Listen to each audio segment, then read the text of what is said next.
Hey everybody, Daniel Rubino here, Windows Phone Central, and check it out, we got the Samsung ATIV SE, which just came out on Verizon over the weekend. It is a new Windows Phone 8 device, and we got it right here. We kind of almost forgot about this phone, and actually so did a lot of you, because actually no one has tipped us on it, which goes to tell you that Samsung isn't the hottest name in town. But to be honest, I really like Samsung. Even when they're not very, trying hard with Windows Phone, they still make actually really good hardware. This phone isn't different at all. Here's the box, pretty nice looking. Let's pop it open, see what we got. Now, before we get into it, the ATIV SE is continuation of the ATIV series. So this is the original ATIV that came out, I think it was 2012. And not much has, changed in that regard.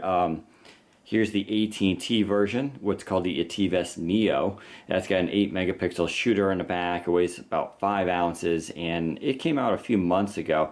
It's actually a very handsome device. Not a bad display on it either, as Samsung really makes good displays. But now we have the SE for Verizon, and although it does sort of look the same, you can see here, we're going to peel this plastic off because that's always kind of annoying. They do a good job here of getting that on there. And can I peel this front stuff off? There it goes. So we'll peel that off. Now the ATIV SE continues that tradition of the ATIV series by Samsung. But there are some surprises here, and it's a nice looking phone. It does have 8.0, but you can put 8.1 on it. It looks like it was made for 8.1 and just didn't get it in time. Let's see what else we got in the box here. Pull this out. This phone goes for $199 on contract, although Verizon has some deal that's being run right now. And it goes for $599 off contract. So it's by no means cheap, but that is in line with Verizon's other prices. What else we got here? You get your standard micro USB charger. And of course, a nice little wall adapter. I'm always enjoying how small these are getting now, so pretty good. Throw your USB in there and you can start charging right away. And that's it. That's all that's in the box. So let's take a look here at the phone. Now I do have this loaded up already, so you're not going to have to watch me install anything. It also has the SIM card in there. Speaking of, let's peel off the back. So you got a little notch here. You can just pull it off. You have a 2600 milliamp battery. There is a SIM card that is a micro SIM, so it does not take nano. I actually have an adapter in there though, which is a little tricky, but it will work if you have a nano SIM. And of course, micro SD card slot up to 64 gigs, though I wouldn't be surprised that that new 128 gig version works as well as it does in Nokia's devices, so you could probably get away with that as well. Up on top there is something that's pretty impressive. It's a 13 megapixel camera. We haven't seen that yet from Samsung on the Windows Phone devices, so that is an increase from the 8 megapixel ones that they've been using on the other ATIV lines, and you also get a little flash there. Now, the thing with Samsungs are, this is extremely flimsy and thin. It's a brushed metal look. I apologize for that sun being really bright, but it is very thin. It's white on the inside. Now, some people really have a problem with that, and it's really divisive amongst people. Some people say Samsung feels cheap. I don't mind it, and when you put it on, it's actually very solid. It goes with the body, and there's no flex now. I mean, it is completely flush, and it just feels like a piece of metal. I don't mind that feel at all. This device is very thin and light. It weighs 4.79 ounces, which, to put in perspective, I got the AT&T version here. This is just over 5 ounces. Not that that's heavy, but I'm saying that the Verizon version is thinner and lighter. And that's pretty impressive, because if you look at the display, you're looking at a 5-inch 1080p display. So this is for Samsung's first 1920 by 1080 Full HD AMOLED display Samsung device, whereas the ATIV on AT&T does not have that high resolution screen. It's still very good, it's just not as high, nor is it as big. This is, like I said, 5 inches. And it looks really, really good. No complaints there. You can see in the sun, it does pretty well. Samsung makes probably one of the best displays on the market. I would say, what Nokia has been using, though, has been pretty darn good as well. And you can kind of see this nice little honeycomb effect they use on this device, so it does look a little bit different from the previous ones, and it does look very sharp. You can see the way that metal sort of stands out. It's a very classy looking phone. Let's go to the top here. You can see that 3.5mm headset jack, and then there's that little black nodule. Now this is a first for Windows Phone. That is an IR blaster, meaning you can, totally use this as a remote control for your TV or cable box, and it actually works very well. Samsung includes their own software with this called Watch On, and I think I just launched the wrong one. So Watch On, you load it up, and it basically allows you to choose your zip code and your cable provider if you have one, and then you can program your TV and cable box with it. It just does the IR codes, and it's actually a very simple process. You just go through the menu here, and you can see I got a full remote. And then what's neat about it is you scroll through and you actually see what's on TV now. So it takes a few seconds to bring down the guide. You can see that's on what's TV. And then if I want to watch Dr. Oz, I could bring this up. It gives me information about that show. And then I can hit Watch on TV, and if I tap that, it will change my cable channel. It's basically like a super smart remote control. Not everybody's going to want to use that, but hey, that's a first for Windows Phone. I know Android devices have had that for a while, but this is the first time we've seen this on Windows Phone, and it's kind of cool. Now, part of the reason Samsung can do that is because they're recycling the chassis a little bit here from their Galaxy series, which is probably obvious by now. That allows them to save money, but they're taking advantage of it. For instance, there is your volume control. It's on the left side, so that's a little bit different from how Nokia does it. Flipping over to this side here, and you can see there's the power button, and if you go down that side, look at that, no camera button. That's right, folks, this is the first high-end Windows Phone that doesn't have a camera button. That is a change with the 8.1 chassis specs that Microsoft has given OEMs. Basically means they don't need to put it on there. So how do you access the camera? You got to power it on and use the tile. Now, when the 8.1 update comes out for this, you can of course swipe down and you have the quick action center, and you can put the camera there as well, making it a little bit easier. And I have to admit, I don't use the camera button traditionally to actually take photos, but I do use it to turn on the camera. And so it's been a little bit of adjustment to try to use it without it. Not a deal breaker, but it's just something to be aware of. Going down to the bottom there, micro USB, microphone port.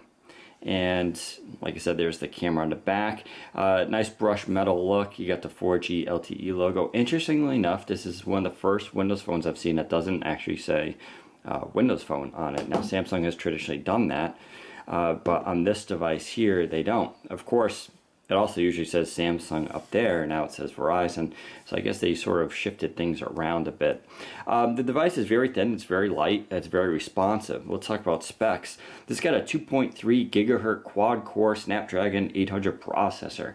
That is pretty awesome. 2014. That is actually pretty cutting edge. We're not expecting the 805 chipset out anytime soon. Actually, it's probably not for a few more months. So you're talking a pretty bulletproof device here for the next, I would say, year or so, or 2 years. Combined with that 13 megapixel camera, you got an IR blaster. You have also 2 gigs of RAM on this with 16 gigs of storage. So you did see that micro SD card, so 16 gigs internal, and then you can basically augment that with 64. And don't forget, with Windows Phone 8.1, which you can actually install on this right now if you wanted to, you could also install apps to the SD card now. So that's a new feature. Definitely something to consider.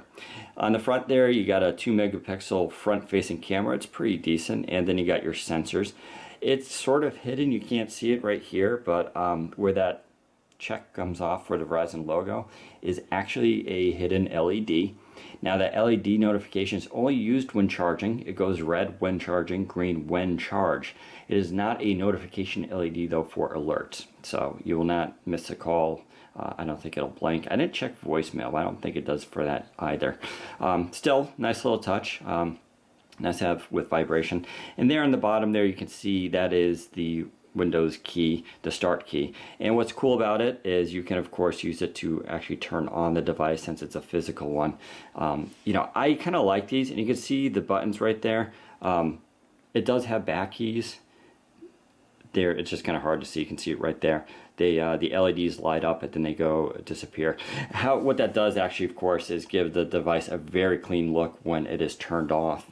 And I kind of like that effect. I think it's good. You can also control the haptic feedback on it, so that's pretty nice. If we go into settings quickly, let's take a look here. Scroll down. You actually got some cool stuff here from Samsung. Sound Alive. You can see that screen is getting a lot of fingerprints on there. That's mostly because I'm in the sun though and you're noticing a lot, but let me wipe that off quickly. Anyway, let's go back in here. Sound Alive is a equalizer system to control your sound. And what's nice here compared to Nokia is it works for speakers or ear sets. So you actually have two options. Nokia's only works with headphones. That's actually kind of a drawback, but you can choose that. You got rock, dance, jazz, vocal, all that kind of stuff. It's kind of cool to have. You also have your extra settings here, so you have auto display intensity, so it automatically adjusts for a white background, echo cancellation, auto output mode, haptic feedback, so you can control how those buttons feel, if they vibrate or not, which is kind of nice. I actually love that feeling, but some people actually don't. Call message settings is kind of nice. There's a call blocker involved there, so you can control SMS and calls. Pretty nice. And voice privacy, enable, disable voice privacy. That's just a CDMA thing, since this uses Verizon CDMA for voice calls, but LTE 4G for data. That's just an encryption thing. Kind of nice to have. Backup Assistant Plus is actually a Verizon service, so that's on here as well. Contacts import, and then APNs. So just some standard stuff for configuring the device. It does come with Update 3 installed, so you get all the latest features there. And like I said, you can install 8.1 on this now, and it will get 8.1 in the coming weeks to months. There's your phone storage, because about 14 gigs available. I already have a lot of stuff here installed, and you can see the SD card there. Other than that, battery saver, you get all the standard settings. You do have some Verizon custom sounds there, which is kind of nice. Not too much else is different with the device. You do get ShareBox and a couple of Samsung apps. They're actually pretty decent, but they heavily tie into the Samsung ecosystem, which should be obvious. So if you don't have a lot of Samsung products, you may not get a lot of use out of it, but you can always uninstall those and reinstall them when you go to the store to the Samsung Zone. And you can see that right there with all their apps. I got Chat On, a photo editor, which is actually pretty decent, the mini diary, live wallpaper, which just changes the lock screen. Shooting modes is actually pretty nice. That's actually installed and I need to update it evidently. Shooting modes is when you go into the camera. You can also probably link to it in the app. Let's see, we can go to lenses and you can see I got a bunch installed here and there's shooting modes. So this is a custom Samsung app. It's kind of nice. You have auto, continuous shooting for rapid shots. You can bring the menu up again. Beauty, which is basically smooths out your skin. And then HDR, which is pretty decent. It's a okay HDR app. It's nothing too fancy. You know, Samsung's not nearly as creative as Nokia when it comes to their phones, or their cameras rather, but it's not too bad either. And I do like their photo editing app. So that's a quick look at the TiV SE for Verizon. We'll do a full review probably in the coming days for it, you know, depending on how much you guys are actually interested in this device. Samsung tends to be sort of polarizing. But I gotta tell you, you know, like I said, when Samsung doesn't even try very hard, they still make really good hardware. And some people are just really partial to this design. It's very elegant, it's handsome, it's light, it's thin, and it's very powerful. Like I said, quad-core 2.3 gigahertz processor, 16 gig storage, that micro SD for expansion, and a 13 megapixel camera, which if you had a WP Central for this article, I'll actually put a couple samples up. It's actually pretty impressive. It's a pretty sharp camera. Not the, I think Nokia's are still better, but it's actually a very good improvement from previous TiV releases. So there you go. Head to Windows Phone Essential for more information and tell us what you think. Take care, everybody.